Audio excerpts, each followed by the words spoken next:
Hello, everyone, and welcome to another high-elo game of Age of Empires. Today we find ourselves dazed and confused on a random map that looks like somebody tilted Mickey Mouse's head to witness a match between Darknoob, our red Chinese player, and Emil, our blue Turk.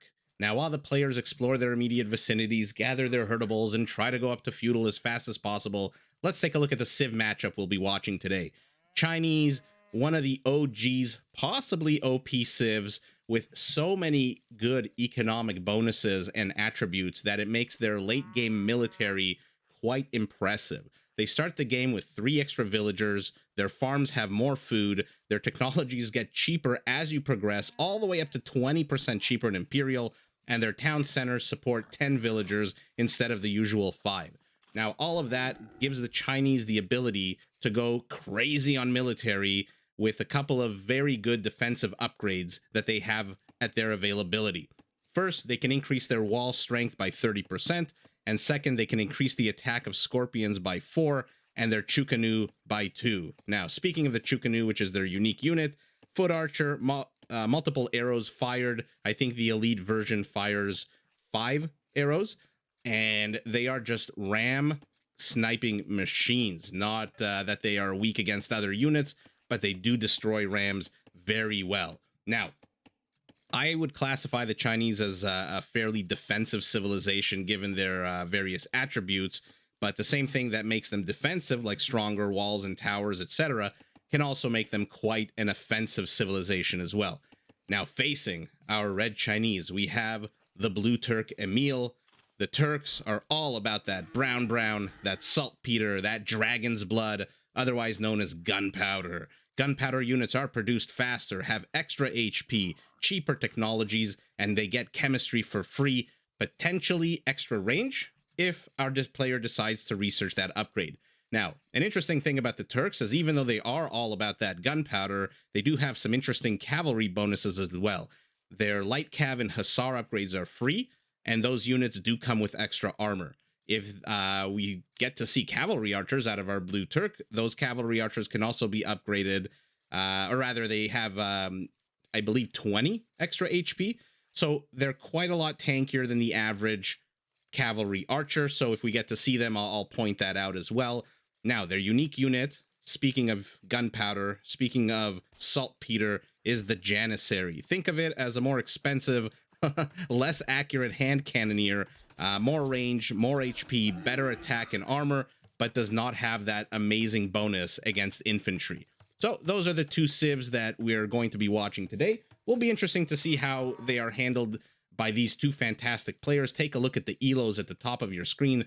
Both players literally 3 points apart, both approaching 2,300. I expect a good game out of them. And while they begin constructing their bases, let's take a look at the actual map where we find ourselves. So I'm going to zoom out. Apologies to anyone on a smaller screen like a smartphone, but like I said, we have the right ear, the left ear of Mickey Mouse, and here we have his face tilted to the right by about 100 and, 200 and something degrees. Very interesting map. Both players starting in a depression. Red over here and blue at the top right of the map. Both players have access to a center portion of the map, which is a giant hill. And it's very interesting. So, tell me what you guys think. Red is much closer to the wood line than blue is. Look how far blue is from the wood line in the center of the map. However, the flip side of that is that blue has this giant pocket of land here that he can expand into with additional resources, a little bit of gold, etc. So what in your opinion is better? A shorter distance to the woods or room to expand? Proximity or space? I'll let you guys decide. I'll let the players figure it out for themselves. But as I zoom out, the players don't necessarily need to attack each other through the high ground. I mean, there's a lot of low ground water here with a very, a guard bear in the center ready to take on any units that try to make their way here. A few more bears and wolves scattered throughout the map, but overall fairly flat around the edges. A long avenue of attack here. Reminds me a little bit of some other maps like Hideout, I think, where there's a shorter rush distance. So here along the eastern portion of the map and a longer rush distance along the western portion of the map. As I've been rambling, both players are going up to Feudal literally 4 seconds apart. Red is establishing a sort of proxy colony here next to the woodline, as is our blue Turk player with a barracks in a more defensive position to cut off any kind of attack here. And here he comes with 4 villagers, a militia, and a scout battle here. Let's see. Advantage to anyone? Not really. They're literally attacking each other and should both die immediately with that militiaman who comes in to help. We have a tower. Now, one thing I did notice when I was looking at the bases is take a look at the quantity of stone that these players start with. 4,200 stone for each player in their base. Gee, I wonder what the map designers had in mind when they put that much stone available with no risk to the players. Did they must have wanted this map to be either a tower rush or some kind of castle / unique unit map, castle drop, etc. In any event, structures are the name of the game based on just a preliminary assessment of the resources available. A lot of gold also available, 10,000 for each player in their base. So after a brief time of exploration and building, expect this game, at least I expect this game, to get very crazy very fast. Let's see what the players have seen of each other's bases. Emil, great map scouting. He's seen the exact location of Darknoob's base. He's seen the western portion of the map. He's seen parts of the eastern portion of the map. Very good map vision. Darknoob, oh, the exact opposite. So he knows that there's a barracks here. I'm sure he can guess where Emil's base is, but he doesn't actually have direct knowledge of it. So information advantage going here to our blue Turk, who is now walling off his villagers in an attempt to save that one tower that he built that is sitting at 1/3 of its HP. This militia is going to do bubkiss less than 0 now that both players are in Feudal. Army wise, Darknoob is going into archers, so fantastic. So he's going to probably look to pick off some villagers, or at least pick off this annoying militia that has just been roaming the map with his 0 kills and his bat, his club. Reminds me of what's his face from Walking Dead, Negan, I think, with that club with this barbed wire around it. For now, no real aggression coming out of either players except for one tower. I don't think Emil doesn't seem like he's very interested in continuing any kind of tower pressure. I say that because he's got 0 villagers on stone. He's not repairing this tower, and he's quite opposite. He's attacking this one. But like I said, these 4 archers will zone out any kind of aggression here. They have to be a little bit careful with the scout cavalry, because now Emil has 2 building a 3rd. Where is his stable? Okay, so he built a very forward stable here. Let's take a look at their home bases. Farms going down, hunting for herdables and deer, etc. are both our players.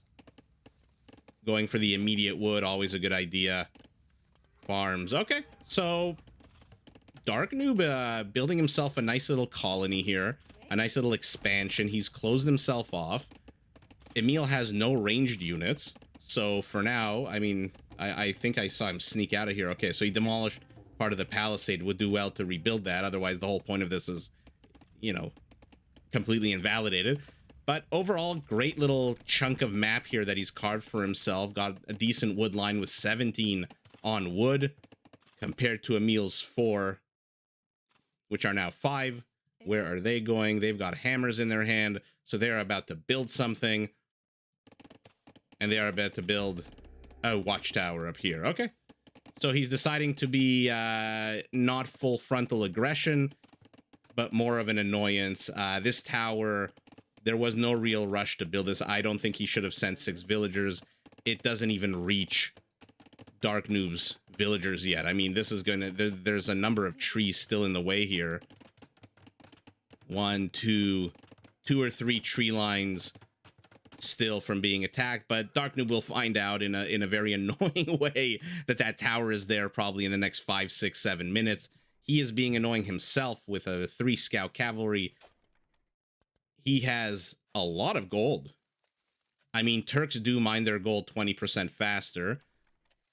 That being said, he's got 12 on gold. I hope that means we're going to get to see some powerful units. Turks, in my opinion, are not a very, how do I put this? Not a very finessed civilization, not a very tactful civilization. They are one of these civs that are brute force. We are talking gunpowder. We're talking heavy cavalry archers.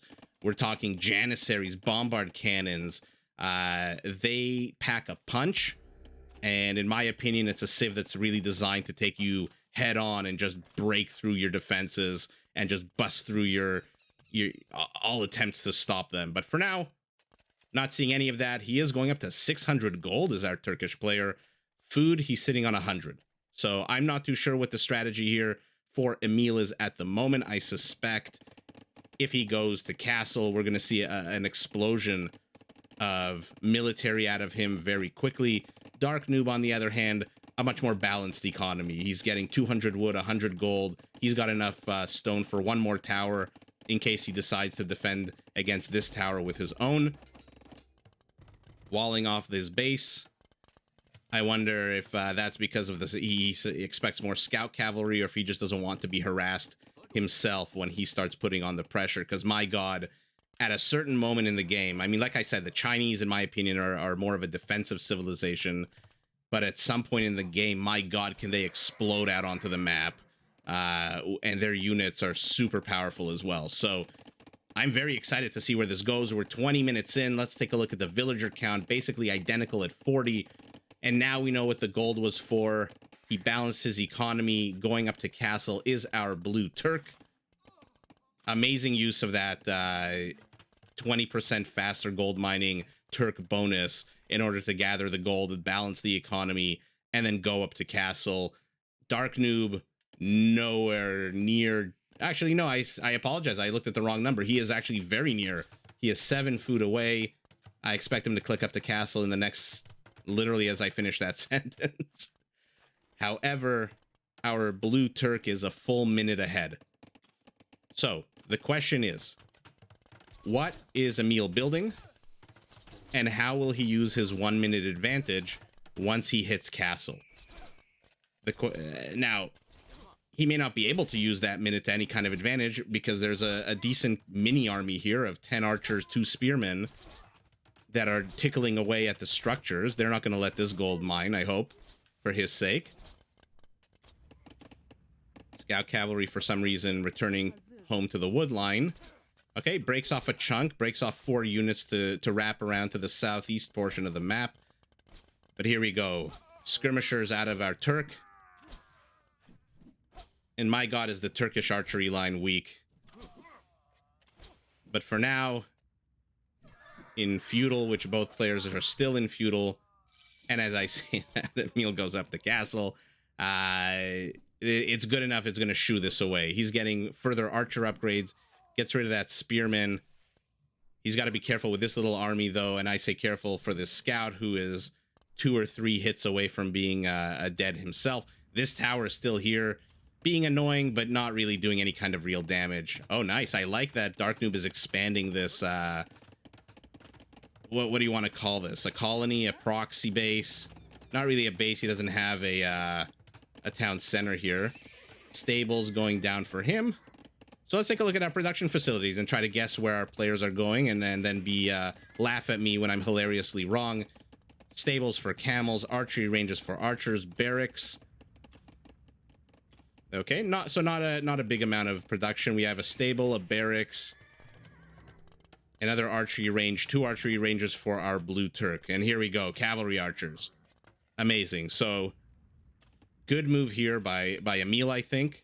He noticed that the red player was going mostly archers and decides, you know what, I'm just gonna one-up you and I'm gonna build a better archer. Good luck catching me with your feudal army. Now I'm gonna start pumping out these cav archers. He's going up to 4. He's got to be careful with just 1, though. But yeah, I don't like this low ground attack. Get on the high ground. Or at least snipe the spearmen so that you have more mobility to move around. Okay, he's taking the high ground. This spearman is not going to last very long here. And there we go. With very few units, he actually manages to end all of Darknoob's aggression. That being said, here come 2 camels. +1 defensive upgrade, no attack upgrade. husbandry going down for our blue Turk, who is going up to 9 cav archers. You love to see it. And what's our red Chinese responding with? So he's going along the eastern portion of the map, as I said. He does not have to go through the high ground. Fantastic scouting here by Emil. Look, I harp on this a lot just because I think it's a very important point. When you watch pro gamers, and by pro, I mean people with this kind of elo, you know, significantly above average, where are these guys going? Why are they going around the long way? I think they might want to, yeah, they're probably scouting for any of Darknoob's expansions. But as I was saying before, I interrupted myself. It doesn't hurt to have 1 or 2 units roaming the map. Build a skirmisher, build a spearman, build something, place it somewhere on the map so that if your opponent does try a little cheeky run by here, you'll see it right away and can respond. I mean, don't respond to camels with skirmishers. That is not a good idea. In fact, that is a terrible idea, but respond nonetheless. And by placing one unit here, a spearman that costs basically nothing, especially now that you're up to castle, it gives you that ability to see oncoming attacks for relatively cheap. Don't be afraid to lose the unit. Don't be afraid. Okay, lost a cavalry archer here. I see the blue melting into the ground. Oh, another one badly damaged. This town center has 3 kills. Okay, so it managed. I guess he tried to enter into this nook. Yeah, there's a little nook here, and the town center just said, nuh-uh, and sniped a bunch of cavalry archers. That being said, does he even care? He's going up to 9 again, and they're just going to demolish with hit and runs anything that our Darknoob is throwing at him. So the cav archers run at a 1.54 speed, the camels at a 1.45. So the cav archers can evade these guys for days. To double whammy here from the town center. Another camel goes down, so the cavalry aggression from Darknoob is over. And now both players are again just building. Establishing dominance and control. Emil is doing a good job here. He's basically hunting down these red units, saying, I don't want you to have any kind of vision, and I don't want you to have any kind of ability to put on even the smallest amount of pressure with 4 crossbows. I mean, these 4 crossbows could have been left alone. They weren't really going to do much. They could be annoying, but they're not game-ending. They're not, you know, crazy amounts of damage. Good for Emil for sniping them and removing any kind of vision, because I suspect the primary purpose of those crossbows was to see what Emil is doing. And in fact, let's see if Darknoob managed to see. Yeah, so he did see the town center going down as well. So great vision by him and great decision by Emil to snipe. He's going to catch more. Let's see who takes this fight, who notices first. For now, 2 ships in the night. No one noticing until Darknoob fires 3 volleys into this body of cavalry archers. Does not get a single one yet. I'm going to zoom out so we can watch the carnage unfold. Emil very micro-intensive with his cav archers. Why is he going back into the kill zone? I mean, these kinds of nooks, like this little area here, are fantastic. They seem very appealing, but they are, what's it called? A siren song. They are not the easy locales that you think they are. In fact, if he was to dump those cavalry archers into there, they would all die. They would, from one angle, be attacked by the town center, from another by these crossbows. So this nook might seem good to you, but yeah, look, I mean, he's not reacting, and he's not reacting because he's going down the right flank. Very aggressive siege workshop placement here. How many villagers? 3 only.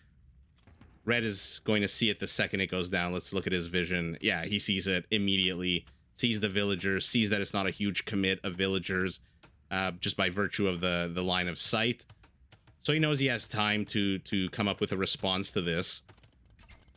What he doesn't have time to come up with a response is these 4 annoying cavalry archers. They haven't gotten any kills. They haven't actually done anything yet, but see, another nook. You think it's good, but look how easily trapped you are. So be very careful. Actually, is that open? No, that's not open. Be very careful when you're playing these kinds of maps with a lot of these nooks. This original scout cavalry still around from the beginning of the game. Look at Emil's map vision. He has seen the entire map.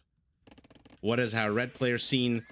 some of the map, most of the map, but the entire western portion of the map, he has not seen a single tile of that yet. Oh god, Emil is losing a lot of cavalry archers. 15 crossbows now. Let's take a look at the military count here. We have 21 crossbows, and we have got our first Chukanu coming out from our first castle. To oppose this, Emil has 2 mangonels, the OG scout, which is now a light cav, and he's going up to 8 cavalry archers. I'm not counting the 3 skirmishers because at this point, against crossbows, they're not going to be very useful in my opinion, especially if only 3 of them. Okay, so he's starting to nibble away at our Chinese player's infrastructure. He's got to be careful though. Our Chinese player has literally outnumbering him 2-to-1 in terms of military. And now he's stacking Chukanus. Let me know in the comments what you guys call them. I've heard them called Chukis, Chuckies. I don't know if I'm pronouncing it right. I just say Chukanu because that's what that's what it reads like. This is going to be an outpost. Okay, so blue wants to get vision of what red is doing, but red has established a whole proxy side here. And this was, yeah, so you see this tower shoot away whatever villagers were here, but they immediately relocated. And now we've got one villager with a hammer in her hand making the god-awful long trek all the way here to build another tower here. Good annoyance by Emil. But I fear for him a little bit because of just the populations. I mean, we're looking at 88 villagers, our Chinese player going up to 95, or 94 rather, and he's going to be an Imperial in literally 10 seconds, a full 3 minutes ahead of our blue Turk. So this is going to be fun to watch. Let's see what Emil does, Darknoob does with this 3-minute advantage. I'm going to keep my eye out on the top left of the screen. Bracer, so he's going archer upgrades. Our blue Turk is sitting on too few villagers, in my opinion. I mean, he's going to have to produce some pretty heavy, you know, gold, wood, food-intensive units. I don't think 80 villagers is going to cut it. He's going up to 85, which is good. More stables coming down. So are we going to see hussars? I hope so, because the upgrade is free. Oh, let's see how good he is with his micro. Okay, takes one too many arrows, and the mangonel dies. So essentially, all pressure here by our blue Turk is over. Decides to relocate this tower to a safer location, but because it's safer, it's also going to have access to fewer of Darknoob's villagers. So always a trade-off in this game. A bunch of cavalry archers dying when I wasn't looking. Okay, so our blue Turk is a minute away. And look at this. Take a look at the top left of your screen. Chemistry, arbalest, leather archer armor. He is going balls to the wall archer units. And he is using this advantage. Oh, amazing catch here of looks like 3 crossbows / arbalests, but the mangonel does end up paying the price. So he has used his 3-minute advantage quite well. You know, when you watch pro games, always keep an eye out on who goes up to castle and Imperial quicker. And number 2, how much quicker? And number 3, what do they do with their time advantage if there is one? Sometimes there isn't. Sometimes the players go up, you know, maybe 30 seconds apart. The villager count is roughly the same, etc. But in this case, a full 3 minutes. He now has arbalests. Our blue Turk is sitting on hussars. He is lucky by virtue of that civ bonus that they upgraded for free. Did not cost them anything. But this many arbalests are going to be a problem to deal with, especially when he inserts himself into a nook like this. Yes, he's trapping himself. A blue can delete these houses and access him quicker. But yeah, he's got to run away here. Number 1, he's supply blocked. I hope he's building houses. What is he building? He's building a barracks, and a castle. Okay, I mean, he would do well to build 1 or 2 houses. He's been supply blocked for the last minute or so. And these arbalests are sitting at almost half health. Look at that, 547 HP out of 940. They are making their way across the map. Okay, so this is an exploratory force here. Another castle going down for a red Chinese player right next to the siege workshop. But here we go. Gets caught out by these hussars. What a fantastic bonus that the Turks get that just allow them the second they hit Imperial. I mean, look at this. He's going up to 27 hussars. 27 hussars without having to research a single thing. He is getting forging, finally starting to get some attack upgrades on them.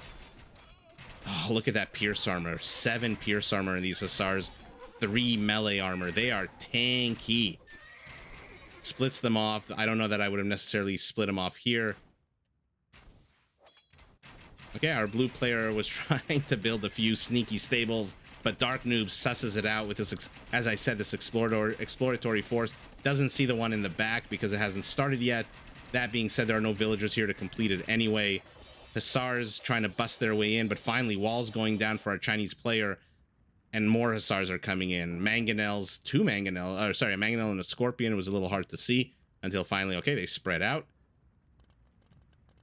So here comes Emil with the pressure. His army count is only half of our red Chinese. Our red Chinese player going up to 42 halbs, 33 arbalests, and 5 chucanoos. Opposing this, we've got 8 hand cannons, and this body of hussars plus 6 somewhere else. And now he's in trouble, is our blue Turk, because now the Trebs are out. He does not have a responding Treb himself. A castle going down here. I hate this castle. I hate castles that are fronting wood lines. Look at this. If he puts a Treb directly across this castle, there's literally nothing Emil can do to stop it except maybe put it in this one tile. He can't do anything because this is right up against the wood line. I would have left a couple of tiles in between here to allow for some Treb space in case he does come under attack. And believe me, he's going to come under attack. Here we go. As I say that, a Treb immediately starts firing. He's building his own Treb. Look, let's take a look at where he places them to see if I'm right or if I'm wrong.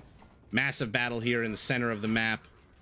He's got to be careful, though. These have to be hit and run hussars. These cannot be full engaged hussars. He's got to use his gunpowder units and his mangonel to knock these halberdiers down.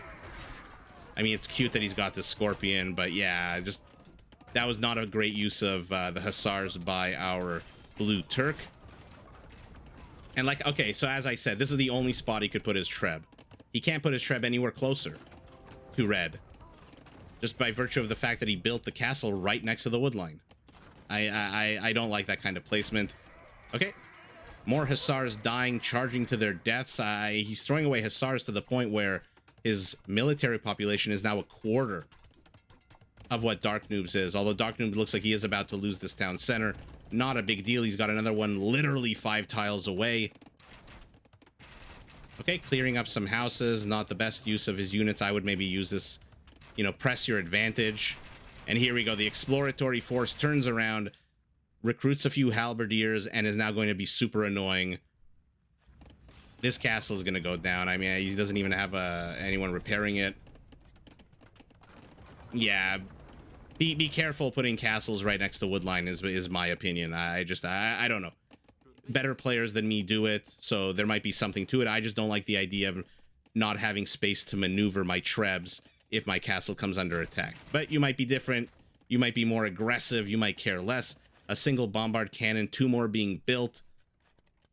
Upgrades wise, I would say fairly equal upgrades. Our blue player has made his a bit more all over the place in terms of archers and melee units. That being said, I mean, these hussars can't take these fights over and over again. He's only got 36 villagers on food, does Emil. That is not enough to sustain this kind of production if you're going to keep throwing away hussars. He will clean up this force just by virtue of numbers, but then he's got to turn around and fight this force, which, by the way, has 16 chucanoos. And my god, I hope we get to see a fight because they pack a punch. They are not yet elite. They will be in 3, 2, 1. Boom, they are elite. 5 arrows each. Another body of halbs coming. We've got a force of hussars sneaking around the edge, but this castle is going to zone them out pretty well. I don't know what blue thinks he's going to accomplish with those. Another castle right next to this one. Okay, Darknoob is putting on pressure, but he's not being overly aggressive, right? This isn't the doubt castle that he's going to drop right here into the center of the production facility. It's a more, you know, this is like I always say, this is like betting 6 and 8 in craps. You know, statistically, they're the safest numbers, but they also pay out the least. And so you are safer, but I mean, what's the point? These castles are not going to contribute anything to your attack. They're not going to quicken your enemy's death. That being said, do you really care when you've got this giant ball? I mean, you got to be careful with that bombard cannon. That thing can kill multiple units, especially when you clump up. But here we go. Finally, we're going to get to see some Chukanu action. They have to constantly be moving. Otherwise, this bombard cannon is going to catch them out. Again, Emil engages into halberdiers with his hussars. I mean, I think I understand the strategy. I think he wants a meat shield for these hand cannons, but he's only got 15 of them. That is not enough. That is way too few hand cannons. I'd love to see 20 plus if your goal is to get rid of halberdiers. Range on the Chukanus right now is 7. Range on the hand cannons is 7. Would love to see Janissaries, but unfortunately our blue Turk has been knocked down to 1 town center. 1 town center and no castles. Wow. Okay, so he's in trouble. Let's see how he decides to handle this. I mean, his military is dog shit. He's sitting at half the military of our red Chinese player, but he's still got 15 hand cannons, which can shred. They can equalize. But now the meat shield is gone. The hussars are gone. The halbs are going to tank, while the Chukanus, my god, Darknoob is doing so well dodging these bombard cannon shots. Fantastic micro out of our red Chinese. And again, retreats into another giant body of 18 elite Chukanus. Yeah, these hussars don't stand a chance. Run away. These hussars, for some reason, have been tasked with protecting this pile of 1,600 gold, even though nobody is trying to claim it. More ball dodging from our red Chinese player. But you have to be careful. Okay, finally staggers them so that he doesn't have to micro them as intensively. I was going to say you have to be careful when they're clumped like that. 1 or 2 good hits out of these bombard cannons, which are going to die any second now. And I mean, they can kill multiple units at once. Okay, yeah. Yeah, to be expected. To be expected. Let's zoom out. Let's take a look at what at the exact time of death. The coroner has called it at 54:29. And I guess we have our answer. Is it better to be closer to the woodline, or is it better to have a lot of space to expand into? In this particular game, with these particular players and civs, it was better to be close to the woodline. I would have thought the opposite, but I'm struggling to understand a little bit the strategy from Emil. I think he threw away way too many hussars in small clumps.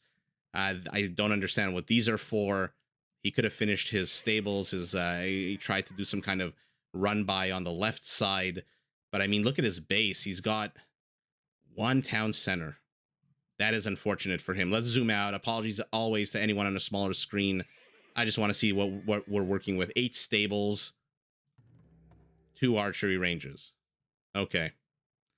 I mean, for somebody with 8 stables, he had way too few villagers on food. How many farms does he have? 53 farms. That is not enough.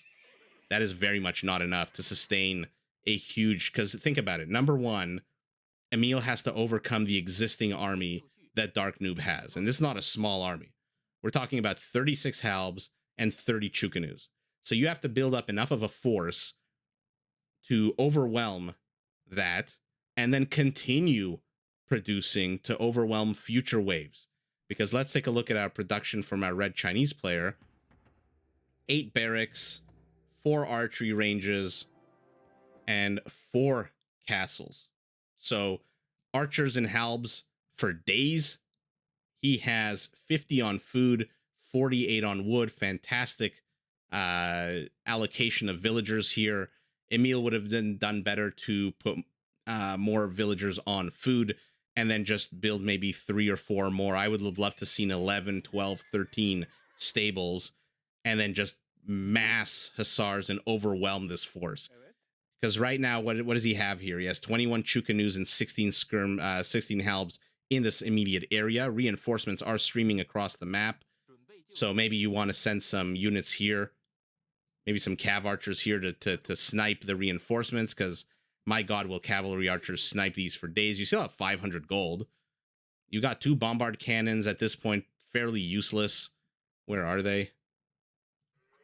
Oh, sorry. One on this farm and one on this farm. I see here he lost his third. I mean, these bombard cannons are good because they make Darknoob have to focus on this clump of units. And if he's focusing on these clump of units, you best believe even the best players in the world are going to make a mistake in micro. They're going to look away for 1 second, you know, their hotkeys here, then the castle, then here. And they're going to look away at the wrong moment. And all it takes is 2 shots from bombard cannons. Half of these Chukanus are going to die, especially when they're reclumping, as these ones are. You can tell the circles underneath. But overall, I mean, fantastic game here. Both players, I mean, Darknoob tried to go up the watery eastern portion of the map with those camels originally, but he was scouted by Emil. Emil's scouting in this game, by the way, kudos to Emil, top notch. Look at that. Look at the map at the center bottom of your screen.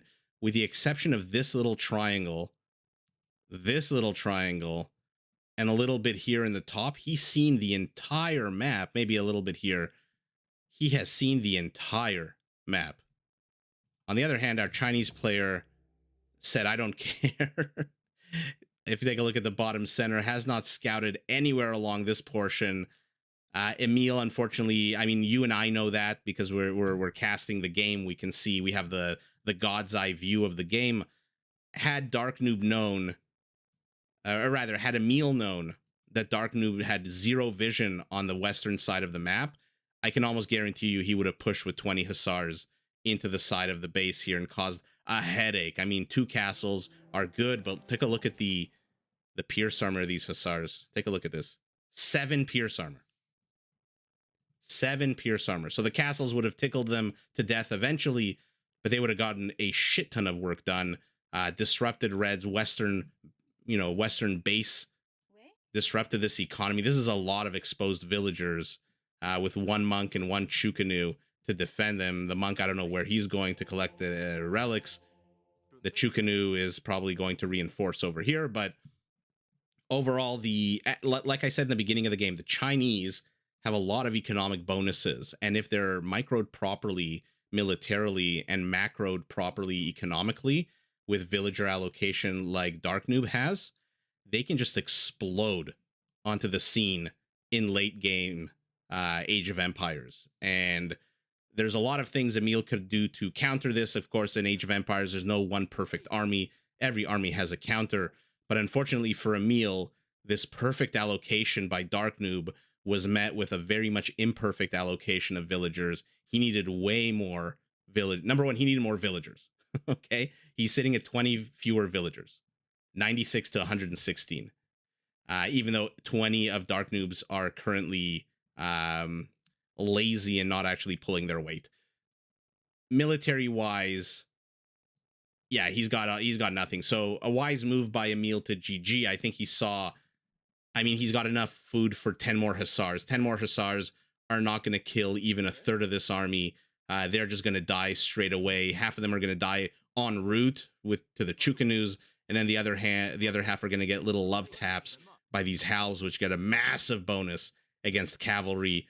And these 95 HP Hussars will just melt in seconds. So a perfect economic macro allocation meets an imperfect one, and unfortunately for Emil, the imperfect allocation, not enough on food, and I think he just did not have time to get rid of this force here. If he got rid of this smaller force, which accounts for about half of Darknoob's army, he could then put pressure elsewhere. Like I said, snipe reinforcements, head on, get rid of this Treb. He could try some side attacks from the western portion of the map, but he did not have the villager allocation. He did not have the resources, and most importantly, he did not have the time.